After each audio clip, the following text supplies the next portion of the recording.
everyone. Thanks for tuning in. We've got the SadBots team here.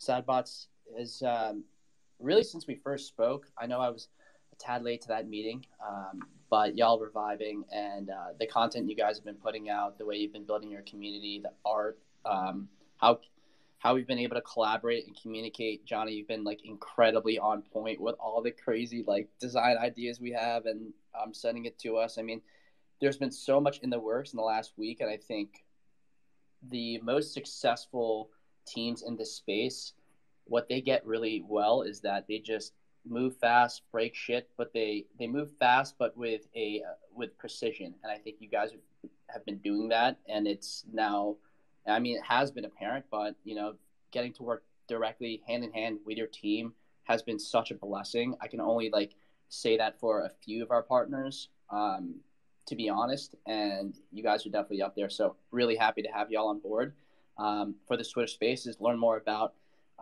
Maybe we can give the audience a better view of our previous conversations. Maybe you want to tell us more about what the team looks like and what the vision is here with SadBots. Yeah, 100%.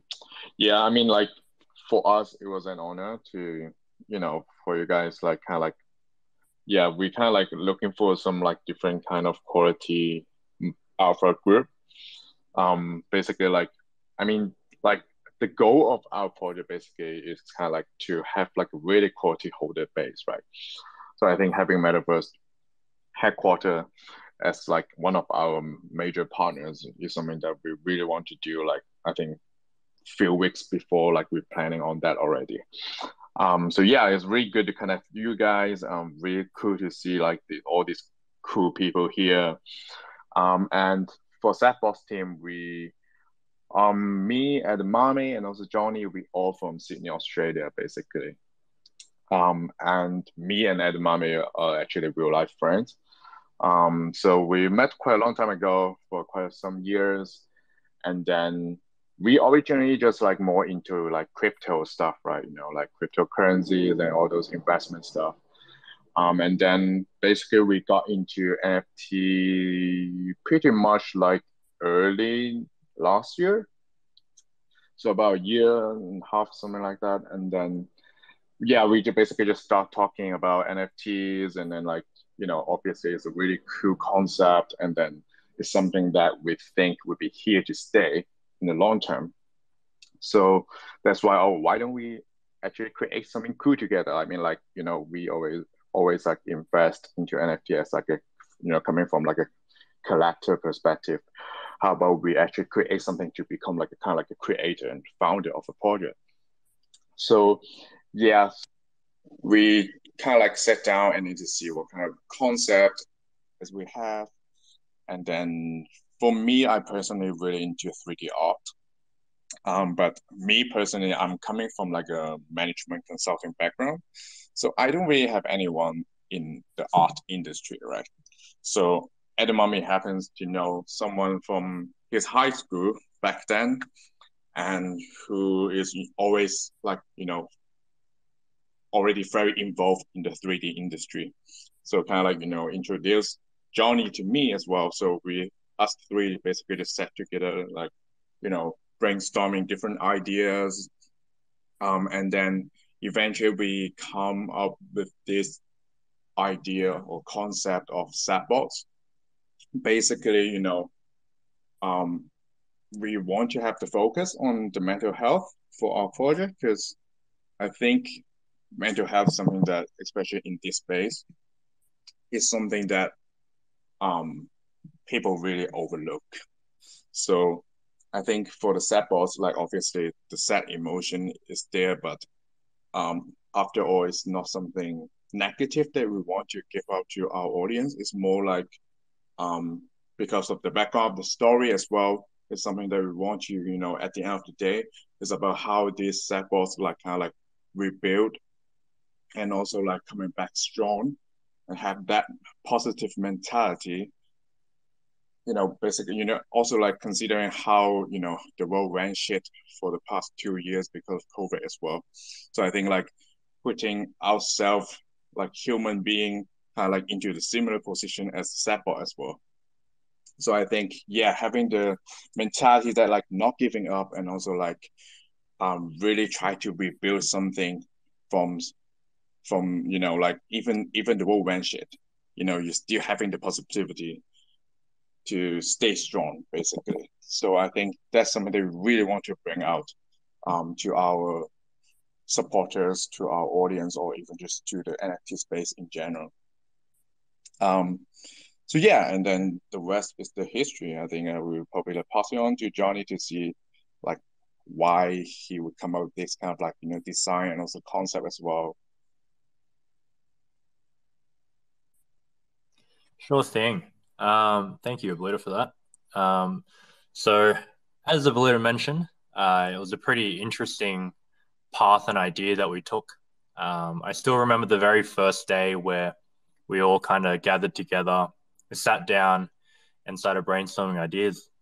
And there were many things that we had in mind, many things that did work and many things that didn't work. And of course, when it comes to designing things, you're just constantly drawing and pulling up things from Google and just trying to see what you can mash here and there. And so the funny thing was that I was originally working at a job before joining these guys into doing SadBots, and I had a pretty hard time. It was pretty rough for me in this job. I think it was the first time where I kind of felt like it was something that I didn't want to do. It was a pretty big project, but it was something that was quite tough for me and I didn't feel comfortable with. And I was aware that I was jumping out of my comfort zone. But even after 6 months in this new job, I don't think I could have handled it any longer. So I really need to get out of there. And I think that's the first time that it's ever happened. I've been in multiple companies, and every single place I've been to, I've loved. I've enjoyed everything that I've done, every project, the people there, everything about it. So this struggle was a really interesting one. It kind of brought back my imposter syndrome of me knowing what I want to be doing and also how I feel about what I'm doing. Just kind of felt a little bit lost again. And so it was kind of a miracle, if anything, that these guys have, when they asked me and they brought me into creating and designing the idea of Sadbots, that it was a little miracle and a little bit ironic as well, in the fact that we are building this thing across mental health. And right before I joined the space, I was in a big low regarding my job and what I was doing. So a lot of the energy was put into this project. I think one thing as well is that I'm very used to making art for other people, for other companies, whether it be like commercials or films or games. And I've been wanting to make my own art for such a long time, and it's so easy to get into it, but then get sidetracked because you got to go back to work, and you don't want to be, you don't want to be at a job working and then going back home and doing the same thing at home. You feel like you're always working. Um, and doing 3D was a hobby for me, so it was really really tough, and I think this was something that I really needed. I really needed to sit down with a bunch of people that I could connect with well and just do my own art. And this came to be, Sadbots came to be a thing where we sat down, we did some designs, we really thought about how can we tie this back into the mental health space. And as the Blue said, the rest is history. So it's a really wonderful thing that I think that we have created this not only design, but this community as well that revolves around this mental health space, which is really important. But when it comes to the design, a lot of things we had to think about was, how do we make this robot cute? How do we make it badass looking, but also cute? And we applied very simple designs, such as making things overly big. So we made the head much more bigger than the body. Obviously, rounder things make things cuter. So We made everything as round as possible, even anything that is kind of like sharp or flat. And yeah, there was just a few penciling ideas that we all went through, and it was a lot of fun, a lot of fun, but a lot of time and commitment put into it as well, which was really nice as well. But yeah, unless if I'm going to keep talking about the design process, and Amame, was there anything you wanted to say, or Mitch? Yeah, I think it's. I mean, I think the design process that is definitely one thing. I think it's like cool to see how these teams come together. A lot of us in Metaverse HQ, and really like the from the consumer side, right? Like we're the ones minting your projects. We're the ones grinding for whitelist spots. We're the ones sort of minting through contract, going through the headaches of the site, following the community updates. Like there's really not so much insight as to how a team, like an all-star team, like gets together, gets brought in, and creates this project, creates NFT project. So, like, I think the design aspect's important. I also would love to hear about the development side of things, and then also the utility behind actually owning the NFTs. What does it really mean to be a holder of a SadBots NFT? What is the reason that you would incentivize investors to collect? Not just because the art's amazing, Johnny, but more so, what kind of value you guys plan to provide. So I'd love to hear more about that.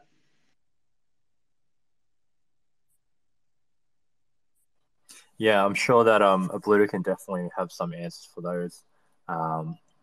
Since we have been like working a lot on the roadmap and also what we want to be doing. So I think I have a fair bit to say about that, Abluda. Yeah, I think for Stepballs, like we definitely value the future development. So I think one of the things that we will want to do is have a really good IP development after we mint out. So we kind of like treat Stepball as like a brand, basically. So how like one of the things that we want to achieve is that like we can make Stepballs kind of like kind of like your identity, something that you can use, something that can represent you in the Web3 as well. So that's why like first thing we want to do, obviously, we so there's one secret utilities that on our roadmap, which is like kind of like secret trade utilities that we're gonna reveal after the setbot is minted out. So no one knows what are those secret trade are, and all the utilities, like including the in real life utilities, will be hidden in this secret trade, and then we will reveal that after everything minted out. So that's something that we're super excited and we have planned for such a long time, and we put a huge amount of budget into this as well. So definitely stay tuned for that. It's going to be super exciting. And then on top of that, of course, like we mentioned before, we value mental health a lot. So the donation to the charity is just, basically like the basic, like the minimum for us. And then on top of that, we already registered Seppo as a company. So that's why we want to have like really in real life partnership to, not just having utilities, but also on top of that, having a brand that can connect like kind of like the Stepbot ecosystem with the metaverse as well. So so one thing that we want to do is kind of really try to connect Stepbot into the metaverse.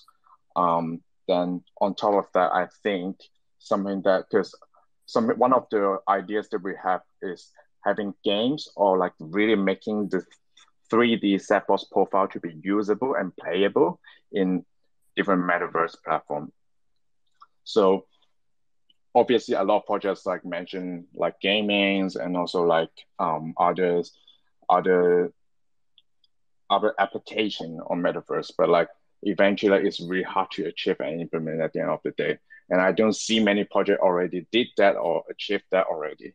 So I think that's something that we really want to focus on to be making Stepbots playable or usable in metaverse. So that's why we really value like, even for example, like the Stepbot, right?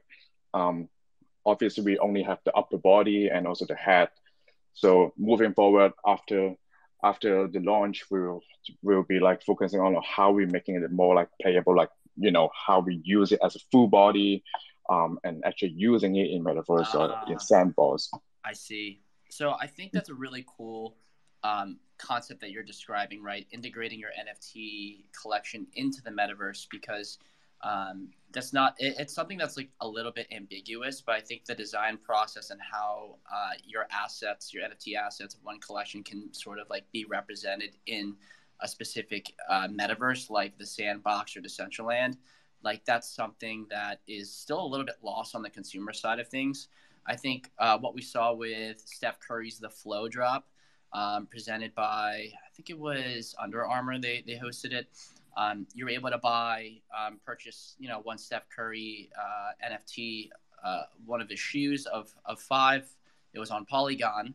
And then after like a week, 2 weeks, you were now able, if you had this NFT, to then sort of like claim your shoe version, your Steph Curry shoe version, but in like the Sandbox in Decentraland. And so you had all of these like one NFT asset diverge into a multitude of assets represented across a multitude of metaverses. So I think that's like still like a concept that is new to understand, because metaverses have not yet really been adopted. I mean, there is no Fortnite of play to earn games where all of these awesome like brands and IPs have like sort of coalesced their NFTs, just like you said, into like full body in a certain metaverse. So adoption still needs to get there. I'm curious, Jacob, what your thoughts are though, because I know you are A, bullish on the Sandbox, B, have gotten rugged by Decentraland just like me. So I don't know, do you have any suggestions for the Sandbox team on which metaverses they should keep their eyes on? Yeah, I mean, I'm a big fan of what the Sandbox is doing overall. I think it's just taking, longer than most of us would like, since there's not really any, healthy competition at this point. I don't know how much I can talk about the meeting we had earlier today, Mitch, but I mean, that's something I'm super excited about, just as a place for people to kind of congregate in sort of a Club Penguin, Habbo's Hotel style. So I think something like that, just, even if it's just basic, where people can connect and show off their traits, is valuable, because we're all hanging out in Discord anyway. But if you could like see each other interact or play little mini games, I think that's kind of the next step. Yeah, absolutely. And just going off that quickly, like for us, we wanted to make sure that I guess the sad bots themselves were truly 3D, and I guess what that meant is that they were created, generated, and then kind of distributed in a 3D manner. And so we obviously devs themselves are super like hard to find in this space, and more so when we talk about devs for like successful 3D projects. And so we spend a lot of time trying to find the right people for this. Which we eventually found some amazing devs. Senior Crypto, which is the developers from Smilesverse. So they obviously have run and kind of helped develop a successful 3D project. And so we're working with them to kind of, really generate all of this. Because we were talking with some of the devs before, like prior to this, just trying to figure out exactly how 3D collection works, because generation's a bit different, from a 2D. And so a lot of devs would kind of create 2D layers from these 3D files, and then from there do the generation. And so the actual product itself in the end wasn't really 3D. It was more of a 2D product. And so yes, our NFT itself is still 2D, but what holders are able to receive and what we're working with the devs on is holders will then be able to actually claim the 3D files of their NFT, which we will have after launch. So yeah, that's something super exciting, and then obviously allows us to make it easier, to integrate with certain metaverses or to have these 3D ready files to then use. So yeah, that's always been super front of mind for us.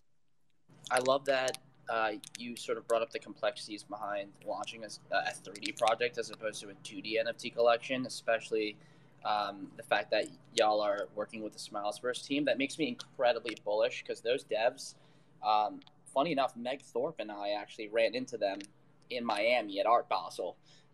They were staying at the hotel that I was in. I was actually in an elevator with those two devs from Smilesverse, and one of them had like a Cool Cat shirt on, and so I was just sort of like, I engaged them. I was like, "Hey, did you just like right click save that? Like, what is that?" Obviously fucking around, but they were really cool to talk with. And yeah, shout out to Smilesverse and Wahid, Geo, the entire team there. They really put out an amazing collection back in NFT NYC when I was literally yelling at my friends to mint at a Knicks game. I was like, guys, don't miss this. This is going to be a cook. And Smilesverse came out to be one of the most gorgeous, beautiful 3D collections I've ever seen, and has held up in value. Mind you, I think they're well above an ETH floor partnership with Coinbase. So really bullish. Good to know that you guys are leveraging their development resources.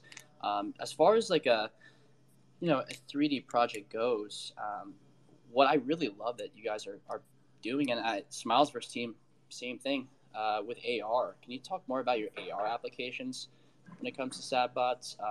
Will there be like an app or like a layer where I can sort of like, on my phone, if I have a SatBots NFT, hopefully the one of one Metaverse HQ, like if I like just pointed at, let's just say Jacob or Meg, would it like overlay the NFT? Do you guys have any like sort of AR experiences in the works? Yeah, definitely. Like, I think that's we've used AR so far for like marketing purposes. So we did a very basic Instagram filter, which we found really cool and really fun. And so that was just kind of like one NFT that we created through that. It was the one with the bunny ears, and so we kind of just used that as an Instagram filter for kind of a marketing campaign that we ran. And it's live on Instagram right now, so anyone can go on and try it. But I think that's definitely always a consideration. I think, when we talk about virtual reality, I personally feel like AR is going to be a huge implementation. Like it's not necessarily going to be straight like VR. Like it's going to be like a lot of things going to be AR. And so, um, yeah, in terms of the specific application that you mentioned, like it's not something that we're obviously developing right now, but it is like we will have implementation similar to that in the future for sure.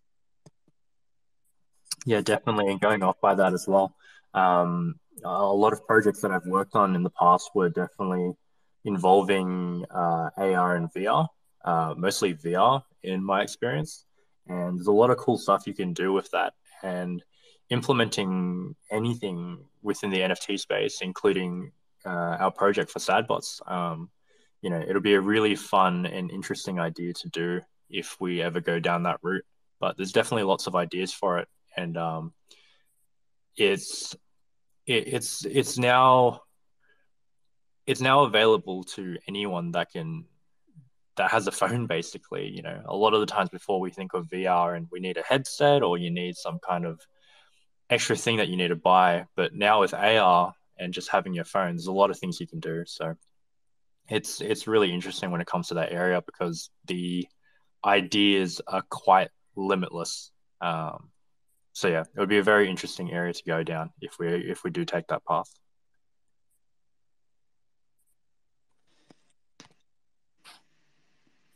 Did you have something to follow up on, Jacob? No, I mean I'm just I get more and more excited about the AR stuff, and we did just pin up the video there from your Instagram if you guys want to check it out. But yeah, I mean, I think we're all just kind of waiting for Apple to release their AR glasses, or at least I am. And I think once that happens, Apple usually tends to release stuff that's pretty polished. They're usually late to the game, but they do have their innovations every here and there with the iPhone, the iPod, iPad, and now hopefully these AR glasses. So I think that's really going to push this space forward in a way that a lot of people aren't ready for. But it's going to be for those of us in this space, who've kind of been in it a lot and just used to innovation. I think it's going to be super exciting, and especially for projects like this.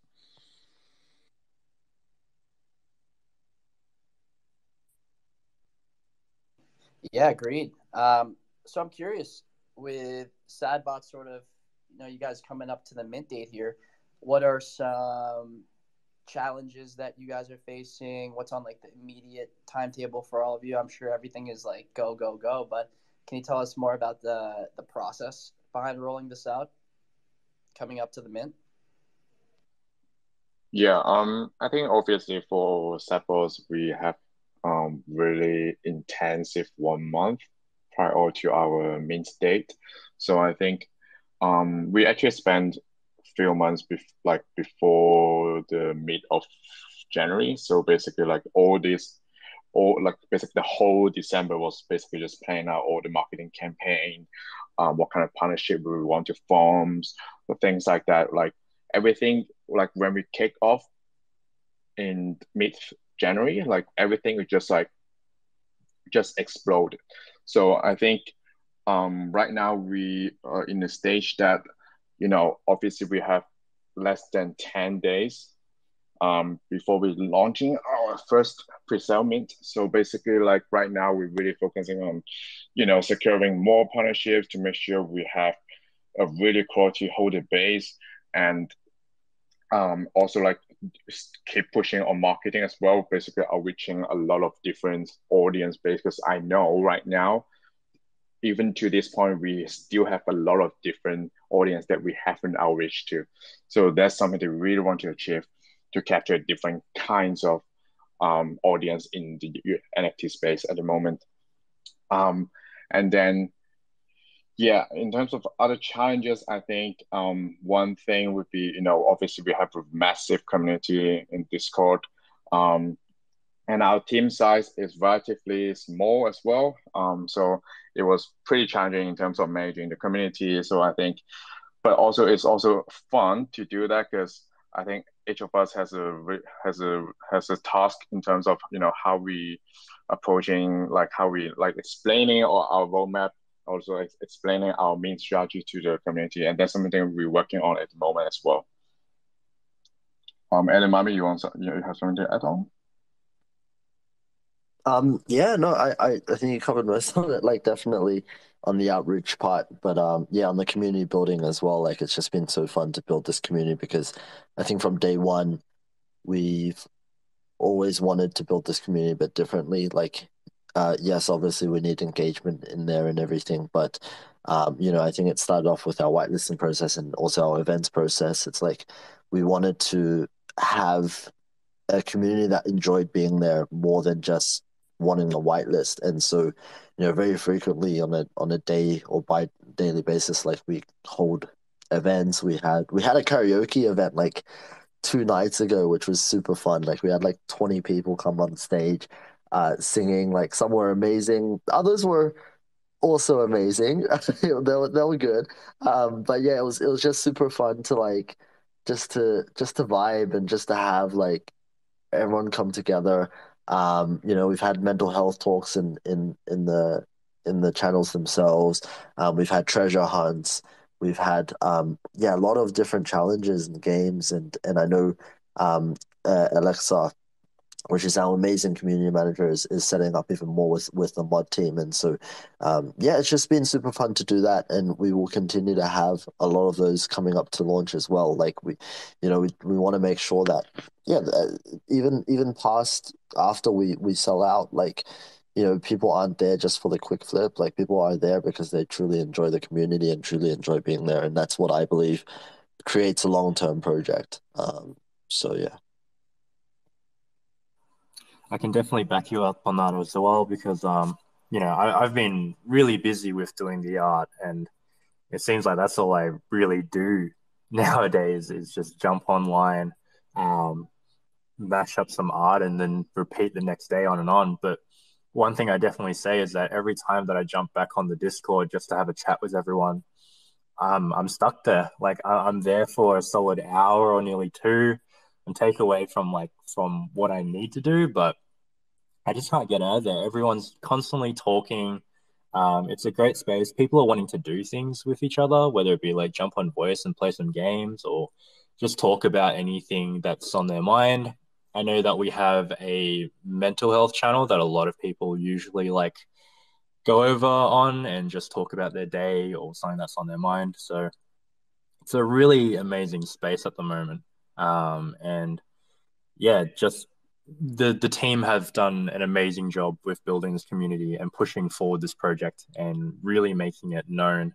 And we have everyone to think of, from our devs, our managers, and marketing team, and all that. So it's been a great time. I love that, and I think that like it's crazy how young you are, bro. To be able to come into the space so early, and find where your passions can sort of intersect with this market in a way where work doesn't feel like work. I love that you said that, because I also just recently quit my 9 to 5 to join the metaverse full time, which, let's face it, I have been. But yeah, it's been. I feel just the same way as you guys. This is such an exciting time to build, and it's cool to kick it with y'all and really hear the vision. I really like, Abluda, that you have the sort of consulting background side of things. My cousin used to work at McKinsey, and I he's also my roommate, and the way that he thinks things out, the way that he processes and problem solves, it makes me even more bullish on Sadbot. So coming in 37 minutes at the half, I guess, a little bit. Want to start bringing up people for questions. We've got some questions from the community. But perhaps before we pull one up, maybe we can give the logistics on the pre-sale mint, the public sale, supply, mint cost for those tuned in that have not been following as closely as we have.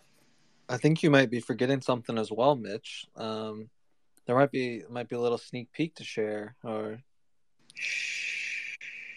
we gotta tease right. it. We gotta tease it. Oh yeah, Johnny, what was the teaser? Oh, what was the teaser? I don't know what you're talking about. Yeah, do we have a sneak peek? I can hang on. Okay, I'll put it up. I'll put it up if that's what the audience wants. Taking one for the team. Love it. All right. yeah, throw some Yeah. up if you wanna sneak peek. So this sneak peek basically is a product of basically from the collaboration between Metaverse headquarter and also Sepos NFT. So it's something that we're really excited to build, and I think it's very challenging for Johnny as well. I think because is yeah, especially for the background, and then kind of like trying to match the theme with the Metaverse headquarters as well. Something that we had a lot of back and forth discussion to try to nail the design. And then at the end, I think Johnny had a really cool concept in terms of our really like one and only Metaverse headquarter crossover support one-of-one art collaboration NFT. So Johnny, do you wanna also I think after Edamame put on the post, and then Johnny, you can start, kind of like, to explain where you're coming from, like where you have this idea. Yeah, for sure. And I definitely can. I think Edamame might be having some technical difficulties. Notice that he is in the space twice. Yeah, he got rock, I think. Yeah.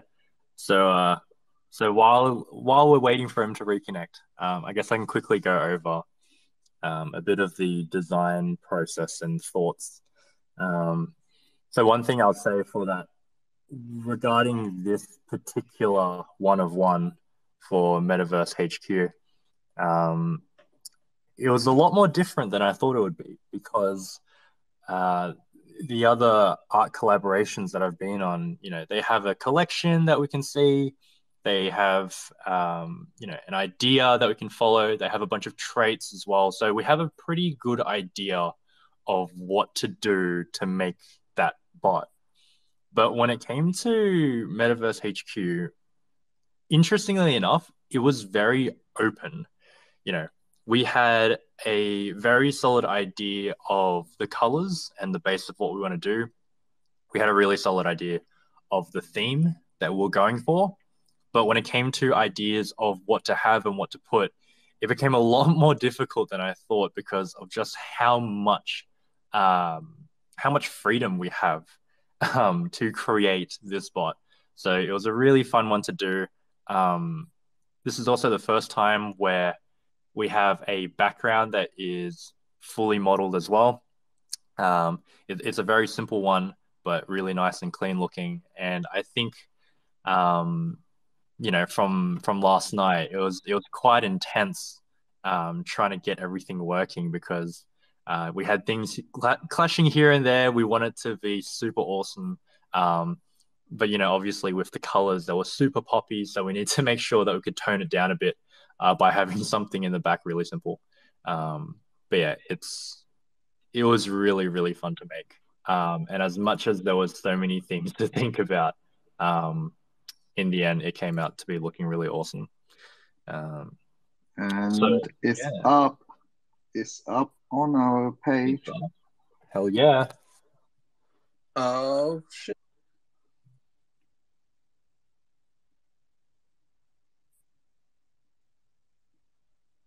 Well, it wouldn't be a Twitter Spaces unless someone got rugged. Oh my God, it's so good. It's so good. I love it. Wow. This is the first time I'm seeing this. It's so good. The mic and everything. Oh, well done, Johnny. You killed it every step of the way, man. Like, Johnny, you beast. You guys are awesome. Cheers, man. Came back, Oh my so I God. got rogged. But it was like the worst time to get rogged. But yes, I'm back. just in time. I am laughing thinking how hard Jake and Bake is going to go into this one. Yo, this is amazing. I need to get this one-on-one. Oh my They God. just take your job, Jake, if they get this? Like, is that how it works? No. Whoever wins this one-on-one wins Metaverse Station. They can be leader for an hour. That's amazing. Can you guys speak about the one-on-one collection specifically? What other communities y'all have built one-on-ones for? Where will the funds be going? When will the auction happen? This is more so for Jake, so he knows how much he needs to liquidate for this.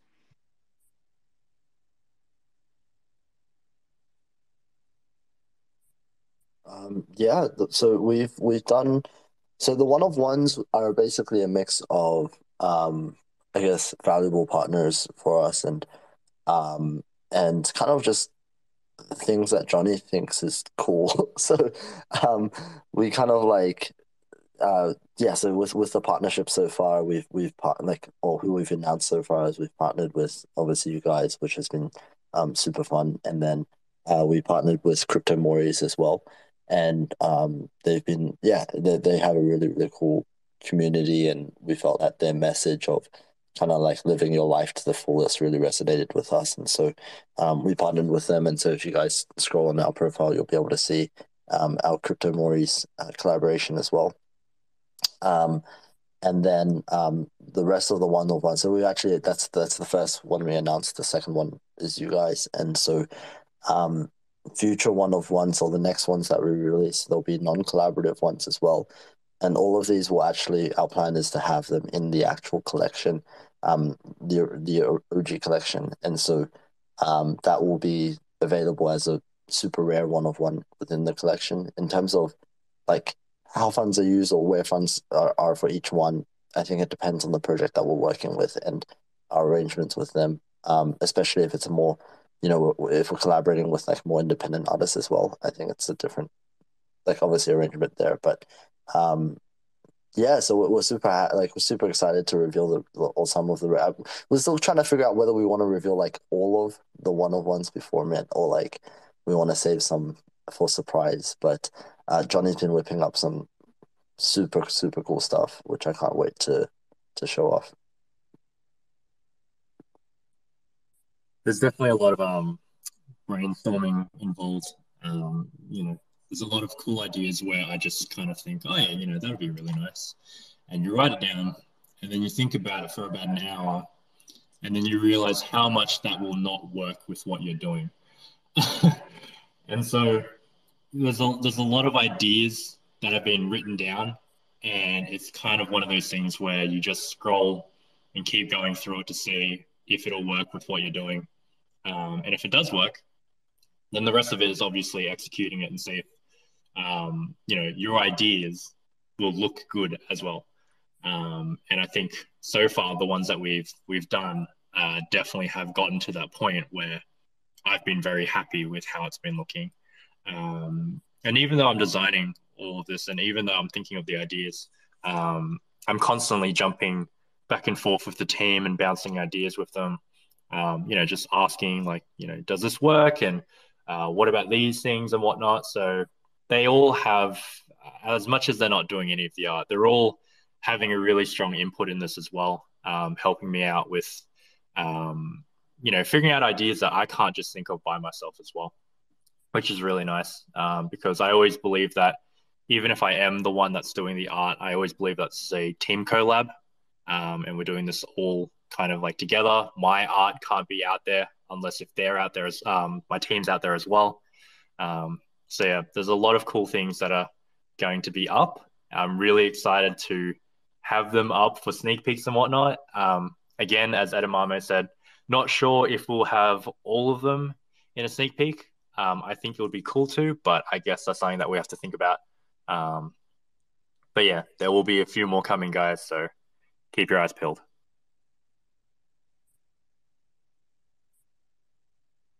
All right, we'll do. I love a good tease, especially on a Tuesday. We've got Electro Vegas. We're going to come bring you up now. We'll have some speakers. Thank you for staying patient. He's repping Mev Army, which I'm pretty salty about because I was busy getting time rugged by by a different project and missed the mint. But happy Electro Vegas did it. How you doing? Doing great. Thank you. Thank you very much. I actually picked it up on secondary. I didn't get to mint it, unfortunately, but I knew what it was all about. Just like I kind of know what this SadBots is about. Happy about it, and definitely looking forward to the project. I guess really I only have one major question, and I know that it's been discussed, the metaverse, which I'm really stoked about. I actually just recently started delving more into that myself, messing around in the metaverse. I guess my question is, I know that evidently a lot of people are pretty hype on Sandbox. I'm not quite as versed in that as I am Decentraland, because that's kind of where I've been messing around here lately. Be honest with you, I've been having a phenomenal time and really, really just seeing a whole lot of potential. Seeing a lot of really cool projects, seeing a lot of potential that's in there. So one, I guess, what's the downside that some people I'm hearing, some of the downside of Decentraland, and two, would it be something that y'all just decide like, okay, we're going to go with this particular metaverse, or will it be cross-platform? Will we be able to use it, like, for instance, in Decentraland,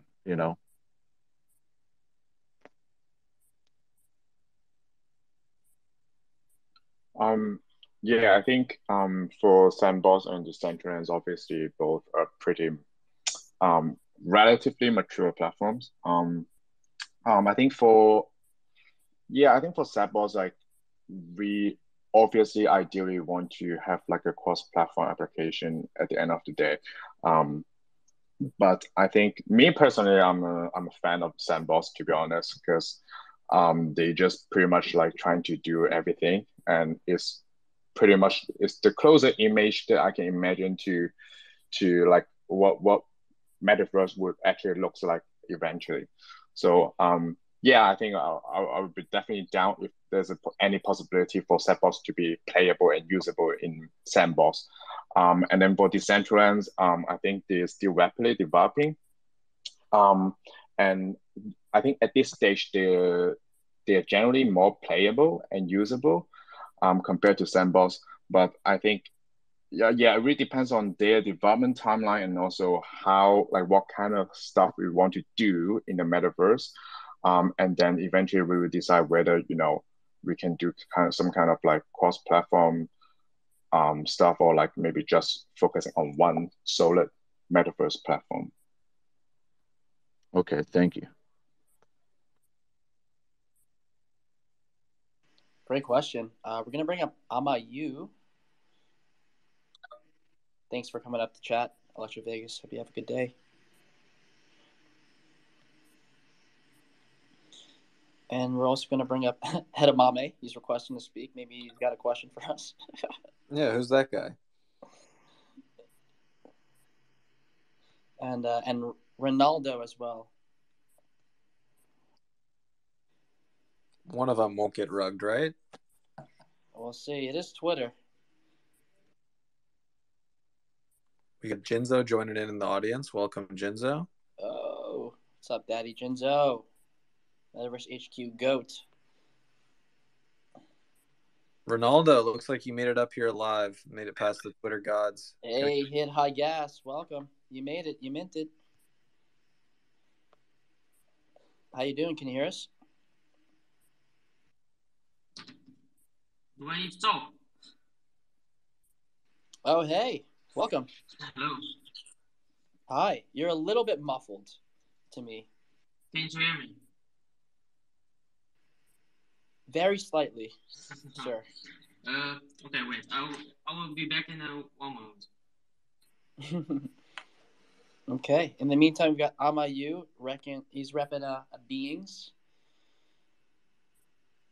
A curious PFP. Haven't seen one of those lately. He's also getting properly rugged by Twitter. Wouldn't be a Twitter Spaces without it. It really wouldn't.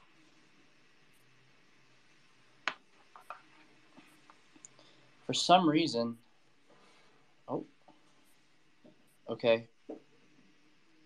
Run all you back?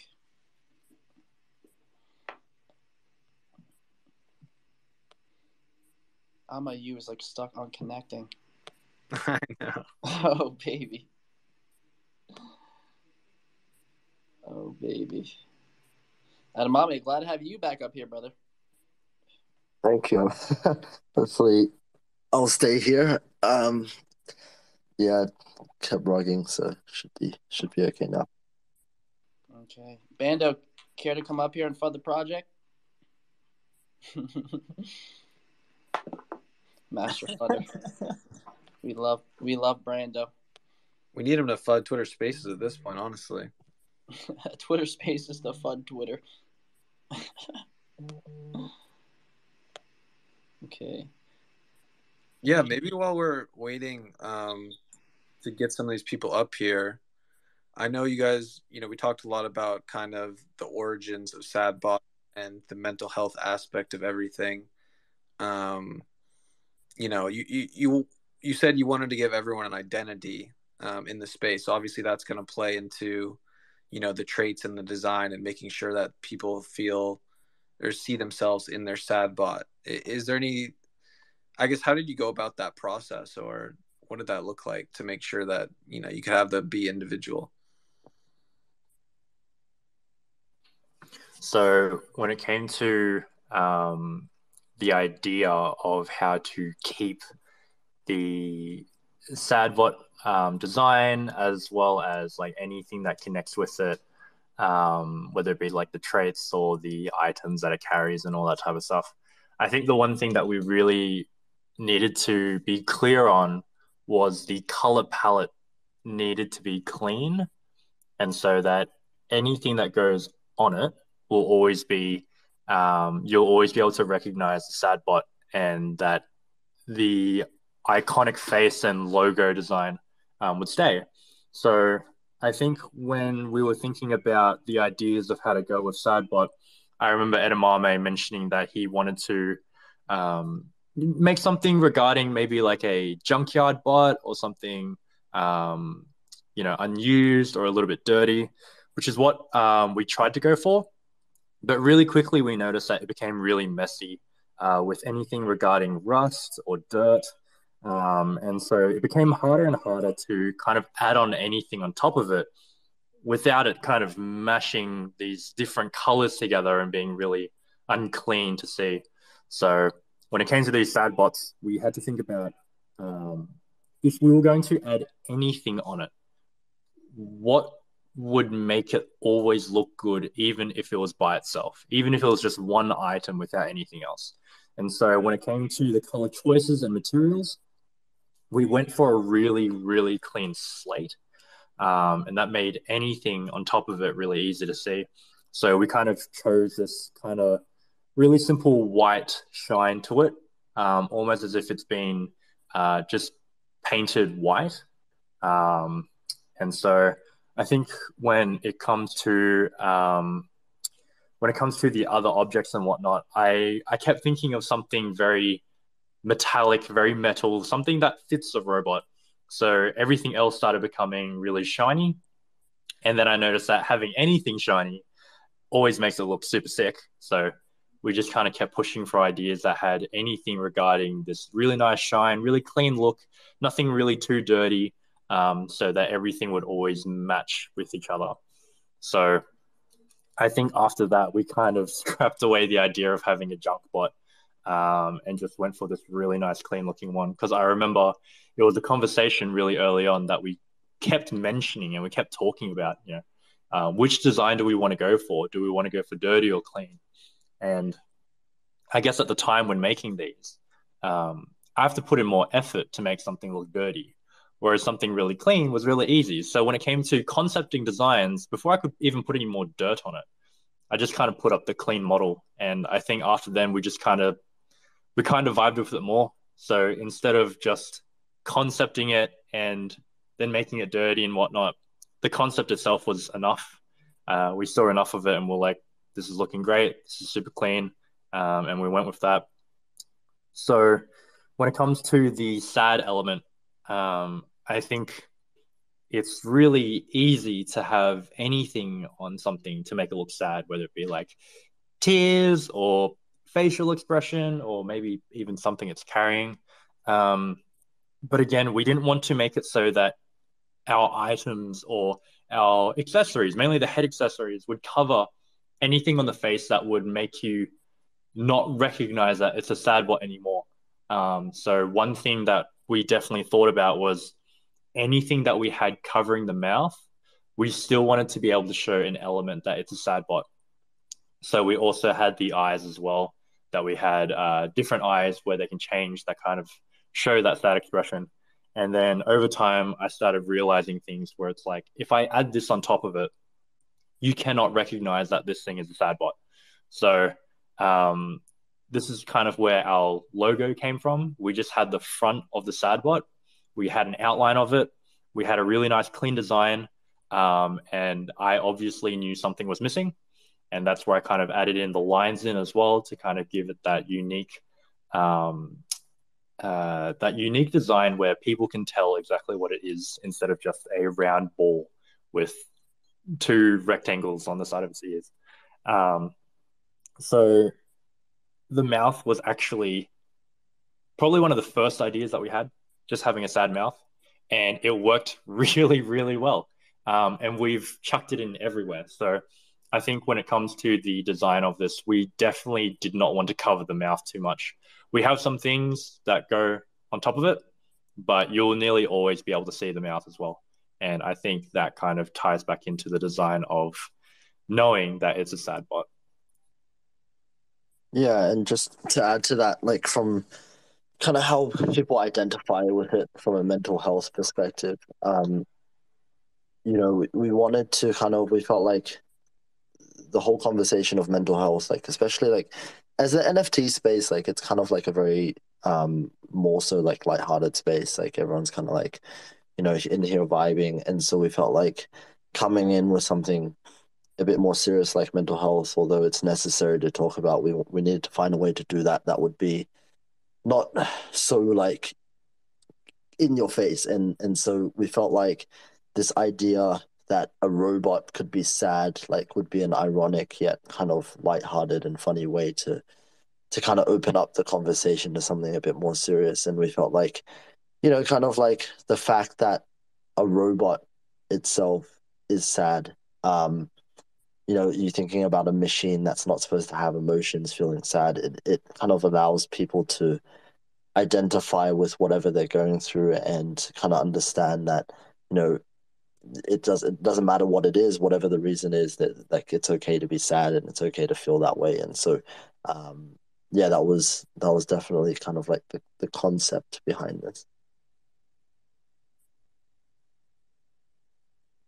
I love that, and it's such an important message. So, I mean, I don't think we could ever have enough projects, spreading that message and, making people feel safe expressing themselves. So, really appreciate what you guys are doing with that there.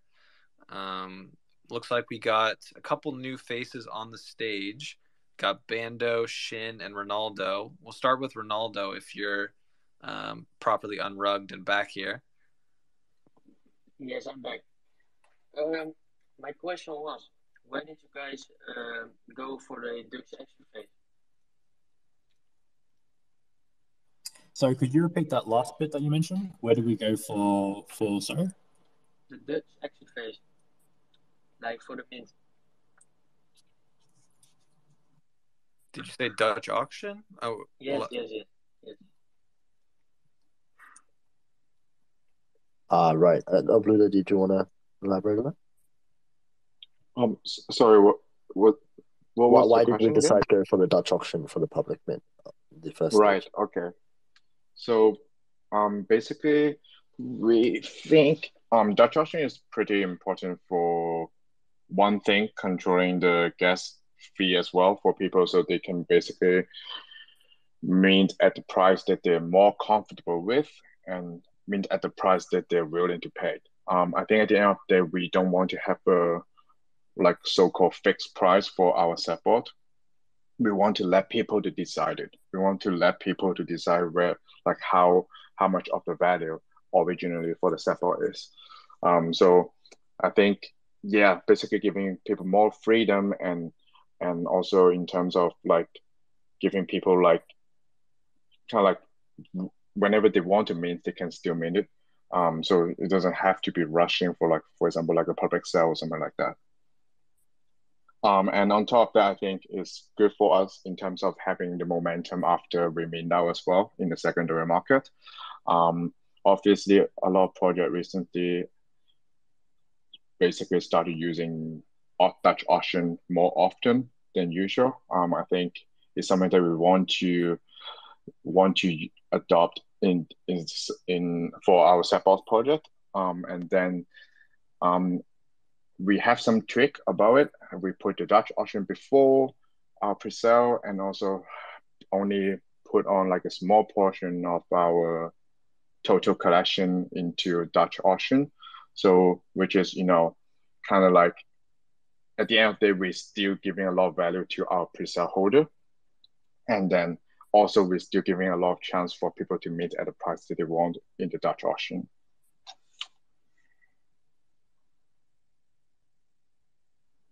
So yeah, that's pretty much the idea behind it.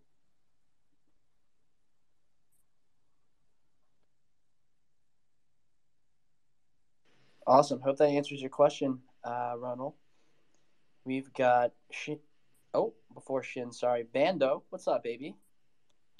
No fuck from me here, Mitch. Come on, man.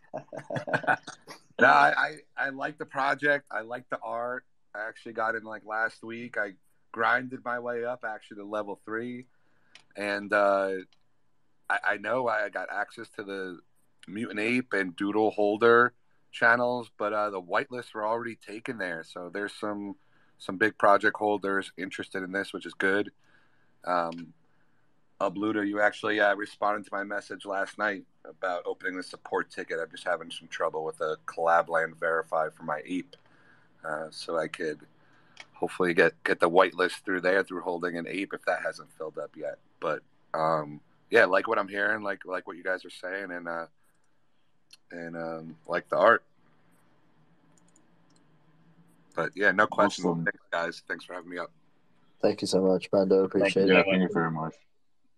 Yeah, I know some people have different problem with the collab lands. Yeah, so if you're one of the blue chips holders, the one that we open our whitelist for, definitely reach out to us if you have any problem in terms of verifying yourself in CollabNet. We'll work it out a way that, try to accommodate every single one's need. Yeah.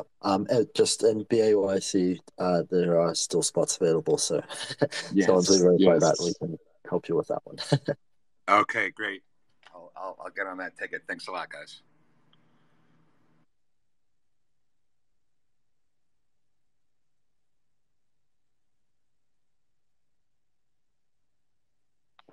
Awesome. I think we got Shin up next, and then we'll bring up Amayu after that. How you doing, Shin? Hey, hello, can you hear me? Yes, sir. Yep. Happy Tuesday, fam. Okay, hi. Okay, so first I would like to say that you guys are phenomenal. You're doing a great job. I really like the project. The bots are really, really good, even though they're sad. But yeah, they look phenomenal. So my first question is, have you guys already released information if the sneak peeks are there rares or commons? I think for all our sneak peek that we have released so far, they have like basically all kinds of rarities. We try to, obviously we don't want to show like just the most rare ones, and then when the actual collection comes out, that disappointing people. So we basically blending a lot of different traits from different rarity level together, and then put on, kind of like put out a good combination for you guys. And all the sneak peek that you see will be actually be able to see in our actual collections. So it's something that, we don't want to do any false advertisement or all kind of stuff like that. So yeah, that's one thing. And then the second thing is that I think in terms of the rarity system, I think one thing that we try really hard to nail is that we want even the most common set bot in our rarity system can still look amazing. So that's why we try really hard to work on all the items, all the traits, even from the most common one to the most rare ones. When they match and mix with into different combinations, they can still somehow look good together. So that's something that we really want to try to achieve. So yeah, I can guarantee you that for the sneak peek, yeah, some of them are rare, some of them are medium rarities, and also they do have some common ones there as well. Thank you. And if you don't mind, I have another question. This is regarding the Dutch auction. So has this been decided for a long time? Were you already planning this since before, or was this like a last minute decision?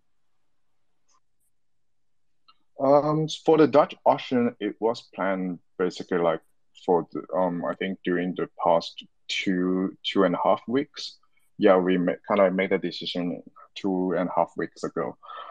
So yeah, basically we think it would be good for our project future development, and also keeping the momentum after we mint out in the secondary market as well.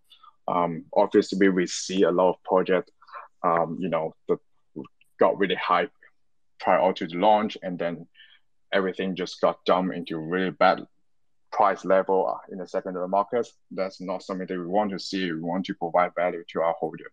I think putting the Dutch auction as our phase one mint method would kind of giving us the advantage to avoid that situation happening. Okay. Well, thank you. That's all my questions. I really appreciate you guys letting me up here. More power to you guys. Thank Thanks, you. appreciate your time. Cheers, man. Of course, and we also want to be appreciative of the SadBots team's time as well. We have been up here for an hour and 10 minutes. Let's do a couple more quick questions, and we'll look to wrap it up here. So we've got Jonathan. Welcome, fam. And then Ama. Hey, how's it going? Thank you guys for having me up here. My question is more towards the developers. Just want to get a little insight of what you guys think, because I kind of want to make NFT projects as well, and I'm trying to get started, and I'm having trying to find that trial and error process. I know you guys were saying that You guys are trying like smiles and different eyes, and a lot of them didn't work. How do you guys kind of go through that trial and error process and find guidance for like, good constructive criticism?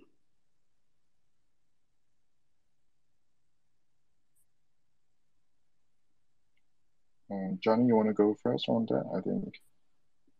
Yeah. Could you explain to me what you mean by good constructive criticism? What is that regarding specifically? I guess just in general, just whatever, you know, just I guess that goes to my follow-up too, because I was gonna ask like what self questions you always ask yourself for reflection, like when you're working on something, how do you view it and how to set yourself for those standards, like, and then I guess how do you find somebody that you value for, that whatever they have to say towards your project, and you take it constructively and how to better it. Yeah, for sure. So I think one thing I can definitely answer regarding that question is kind of our struggle to find the right developer. So when it comes to what we want to do for the art, obviously we wanted to have everything 3D and pushed into a 3D plane. As Edamame mentioned before, there's some projects where they have they're set in 3D, but when it comes to rendering, it's they basically take it as a 2D image and they kind of overlap things on top of each other. And while that works for some projects, one thing that I definitely noticed, which was a problem, was the lighting. So lighting and shadows don't get considered or included when it comes to creating these sad bots or for any 3D project to speak of. So I think in the early stages, we're definitely thinking about how to create our sad bots using any type of like generation, and it was really tough. So we needed specifically not just a developer that has done 3D before, but can meet our standards in knowing that everything that we have, from the lighting to the cameras to any materials and whatnot, are all perfectly shown through the renders. And I think that's kind of where we came across our developers from Smilesverse. They had a pretty good understanding of what we wanted. We showed many examples, and yeah, they basically met our criteria because it was definitely a hard thing to think about. I, for one, use Maya as a modeling tool. However, when it comes to using generations and anything script, obviously Blender is open source. So again, there was a really tough situation of wondering, did we want developers that could use Maya instead of Blender? But then we kind of came to the situation where we found out that no one in the NFT space uses Maya. And apparently I'm one of the only people. I'm sure there are some, but none that I have seen in the space so far. So we did have to use Blender for that generation. And there was just a lot of back and forth making sure that everything worked out the way that we wanted. But did Abludo and Amame want to speak about kind of how our engagement with the developers from Smilesverse were? Yeah, I mean, finding them, it was kind of like, for us, we wanted to make sure we found like a really good dev. And because I think, when you don't have that, and the project, there's so much risk that you take on having a dev that doesn't have a great track record, that doesn't, hasn't worked on a project that's been successful. And so for us, yeah, we kind of just went through, comparatives of projects that we felt like did really well in the 3D space, and kind of like, just contacting their team, seeing who was open to kind of chatting, and that's the beauty of Twitter, right? It's able to, you're able to connect with people, and you're able to kind of just DM people and reach out. And so we did that with Senior Crypto, and they had yeah, they basically were operating and able to take on new projects, and so we had a call with them and kind of were really really impressed by like just everything, like how they operated, like their responsiveness, like not just like their technical expertise, but more so like even just like they were very open to ideas and very like willing to just be flexible with us, and so I think that was important, especially when we to not just when we had a project that we wanted to be super original, like we didn't, it's not like a derivative project. We're not trying to like copy other things. Like we're trying to be something that's original and that's impactful, and so um I think it was super important to us to have devs that were able to help kind of build around that, and so Senior Crypto was able to do that, which we're very grateful for. Yeah, yeah. Awesome. Yeah, thank you guys so much for that. I mean, that was very good information, and I know a lot of other people, developers out there that are having those kind of thoughts too. Very, appreciate that too, that little insight.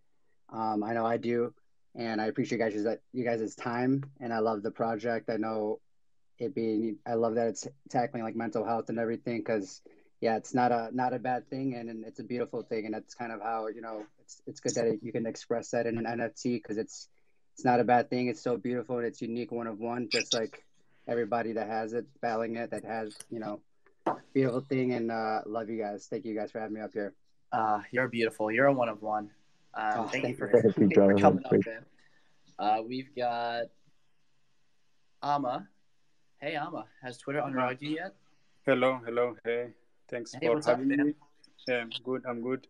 Thanks for having me here on the stage. I appreciate, and I'm really bullish about this project.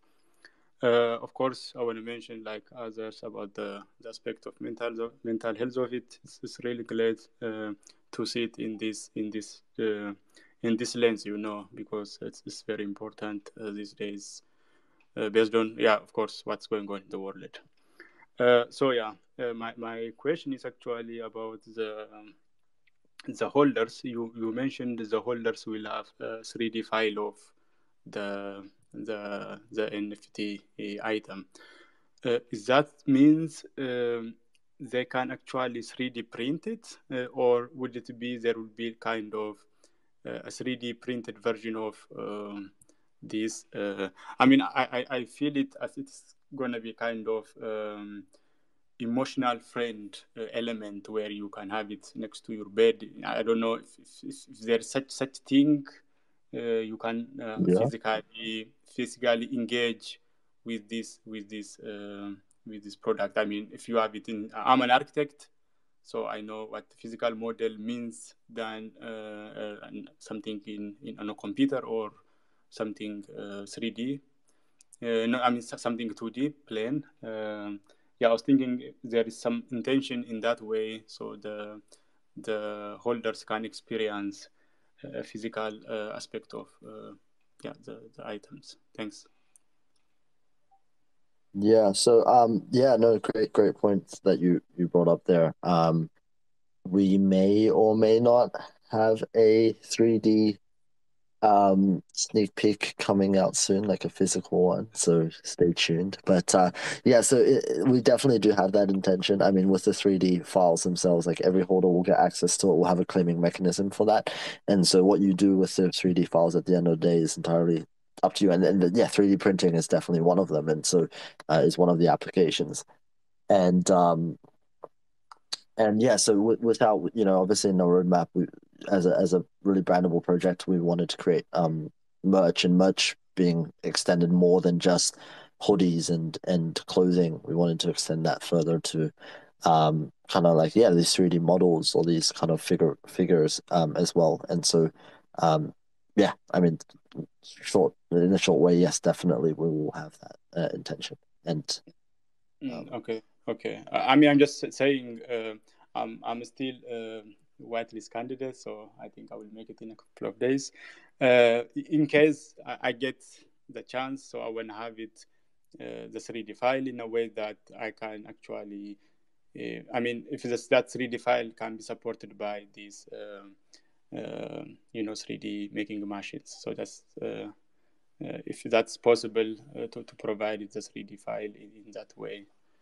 Yeah. I will say from the files that we use and the what do you call it? Just software. the software and the format and stuff like that. It can definitely be used for 3D printing without needing a software for it. So, you don't need Blender, even though Blender is free. You don't need Blender, you don't need Maya, you don't need any 3D software. As long as you have the ability to 3D print, or if you do it online, that model will be available for you to just 3D print it from that. So you definitely can have that.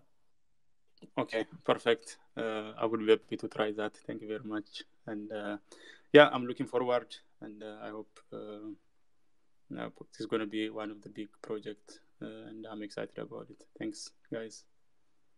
Awesome. Thank you.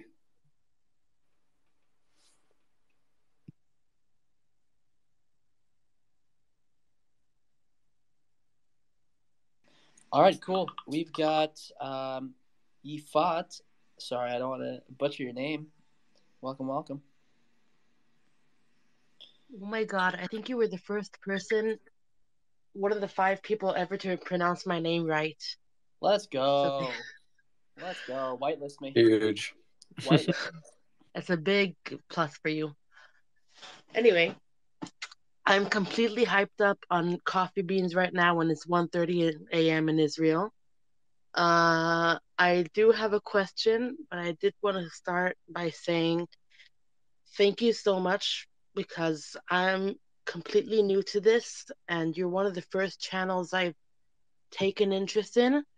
But you were one of the first channels that I actually seen something serious in, because I've seen channels that are huge, that have huge numbers of people, supporters in their group, in their Discord, but they're full of mostly hype and no content. And I just want to thank you, because you have content, you make sure your standards, make sure you have content, you have conversation, you have an actual smaller community right now, and we do have to make it much bigger, but it's smaller, and it has so much quality and support, and exactly what I'm looking for in a Holders project. So thank you so much for that, for you, and for you and your standards, and to the community, because thank you so much. You've helped me more than my course helped me. So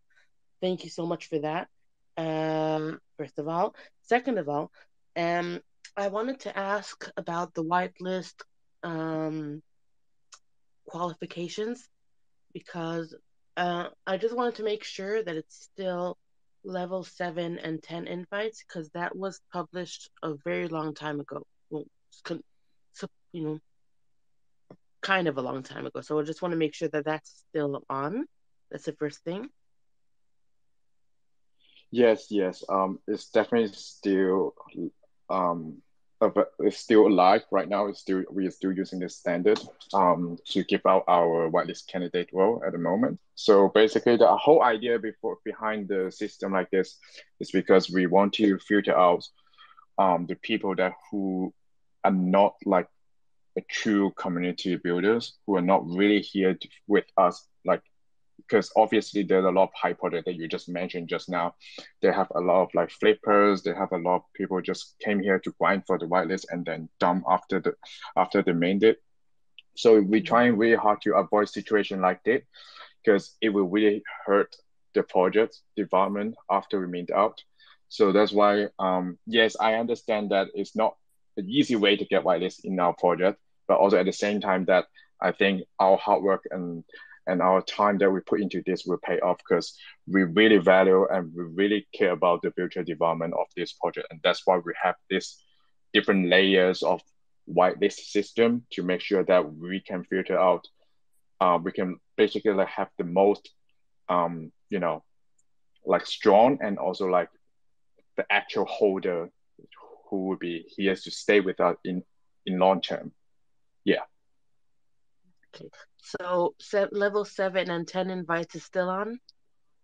Yes, correct. Yes, correct. And I missed the last karaoke night, so I really want to have another one. Yes, we definitely planning to have the second one sometime, maybe end of this week. I know a last one was really fun, and also we had a lot of application who want to sing. So obviously we can't accommodate every single one. We can't get every single one on stage, unfortunately. But yes, second one, ideally we will maybe, pick the people that who haven't sang before in last time, and then go on the stage this time to really, show their talent. When you have it, make sure you pick me because I'll kill you. Oh, okay. Sure. We look forward to it. Okay. Well, I'm done. Someone else now. Thank you. Thank you. Thank you. Bye. All right. That was some kind of energy. How are y'all feeling? We're coming in at the 1 hour and a half mark. You guys still good to go for a couple more questions? Yeah, I'm definitely done. All right, Yeah, let's let's do it. go. Yeah.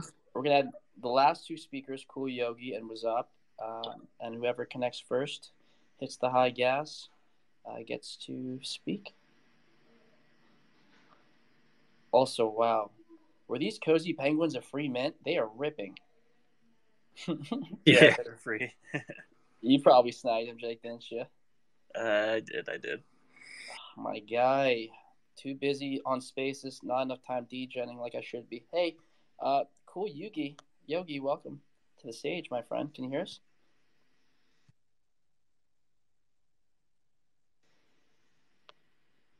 Okay.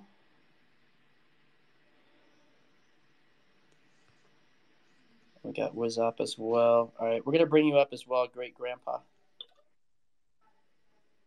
What a name. Little 8 Kids Club, AKC. I minted that in Miami as well. That was a good time. It's a good Welcome man. to the stage.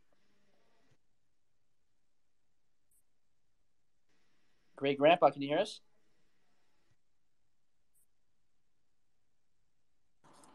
Can you hear me? Yeah, there we go. Hi, Yes, sir. this is Great Grandpa here. I had a question about the mint.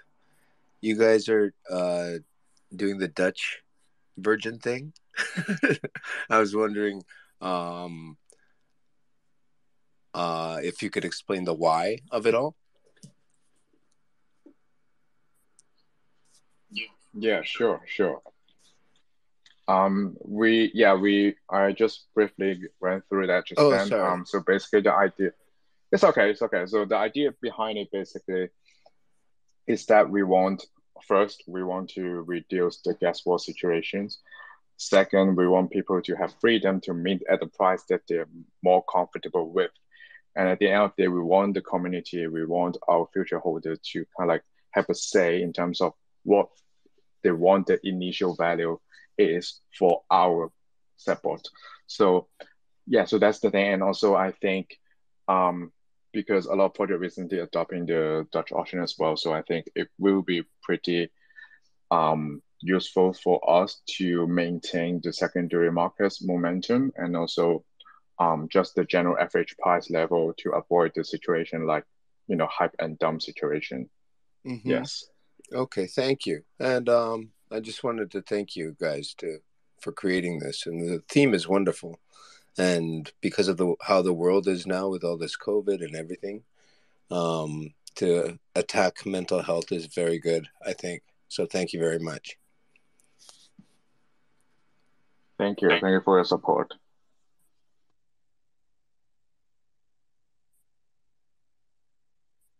All right. Thanks for your feedback. We've got, I don't know if Twitter is unrod Cool Yogi yet, but can you hear us?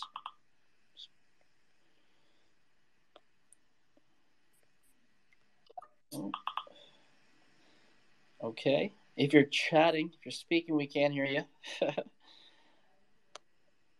All right, what's up? We're bringing you back on board. Come through, fam. Hello, can you hear us? What's up? You can. All right. You got some thoughts to share? Questions for the team? Yo, can you hear me? Yes, sir. Loud and clear. Oh, okay. I have a question. Why the combination with Metaverse? If I can ask, if I can ask you, what was the first thing you thought we need to do something with the Metaverse?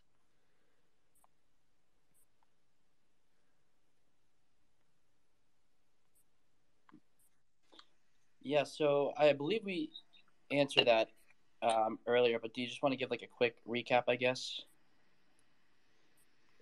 Sadbots team.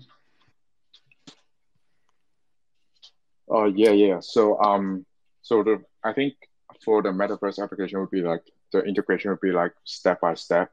Um, so I think the very first step would be kind of like how we're gonna really make the 3D file usable in metaverse. Um, for example, like you can actually demonstrate or showcase your setboards in your for example, like your on cyber, you can actually show it in like a 3D form instead of like a 2D form. So that's to be the first step that we're going to do. And then moving forward, we want to make it like more playable in the metaverse, for example, like Sandbox or Decentraland, something that we're still planning on. Yeah, but in general, it's going to be step by step. Yeah, in terms of why, I think, being such a community focused project, we want to make sure that community is built, now and into the future. And I think metaverse is, although right now it's not fully functional, in the future it's going to be something that is, and it's going to be something where communities are continue to be built. And so we wanted to make sure that we were playing in that space, and kind of creating a project, yeah, for years to come, obviously. So yeah. Okay, that sounds really good. That sounds really good. So you want to take the set board into the metaverse? You can check it in real life then, like in the VR. That's right. Yes, sir. Yes, that's correct. Okay, and what is the next thing you want to do in the metaverse, if I can ask, or are you not so far? Well, I think as Abluda mentioned, it is definitely a step by step process, and kind of the first step is, even just finding the right metaverse platform or the right metaverse world to kind of play in, and then from there it's kind of understanding how we build a world in this that allows our community to have the most utility, whether that's through games, whether that's through interactions or activations. And so exactly what that is, it's super hard to say right now, but I think we'll have definitely a clearer picture once we launch, and once our community, because a huge part of this is our community will have say in what we do. Part of the roadmap is we have a community fund and we allow the community to make those decisions. And so um and metaverse being one of them. And so how we utilize that is definitely up to part of the community as well. Yeah. Yeah, but also part of the Apple, I think, because Apple is now making something like a VR that you can go into the metaverse. That will, I think, will be a combination from it, metaverse NFTs with Apple, maybe.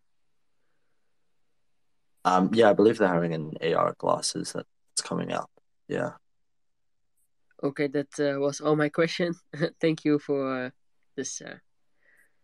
Thanks, Wizard. Thank Appreciate you. your time. No problem, man. No problem. See you. Thanks Bye for bye. coming up. Was up. Cheers. Cheers, bro. All right. Well, thank you so much for tuning in. And Sadbots team, thank you for coming on board and being an incredible partner to work with. Again, we don't usually have this type of rapport at this level, especially with the volume of partners we've been we've sort of been getting entangled with. But working with you guys, working with Johnny, has really been a blessing, and honestly has sort of ruined me. I want the one of one badly, and I will now be liquidating all my assets to go on a duel with Jake, because I'm sure he's probably going to be the one that I'll be bidding against. But thank you for tuning in. If you'd like to learn more about Metaverse HQ and the magical wonders that happen in our Discord server, please feel free to give us a DM. We're definitely open to all questions, and soon we'll be having a website, a lovely website, and more collaborations with awesome partners like Sadbots NFT. So we're really excited to bring Metaverse HQ. At least the good word of voice chat to the outward facing NFT community, and yeah, Sadbots, again, thank you so much for your time, fam.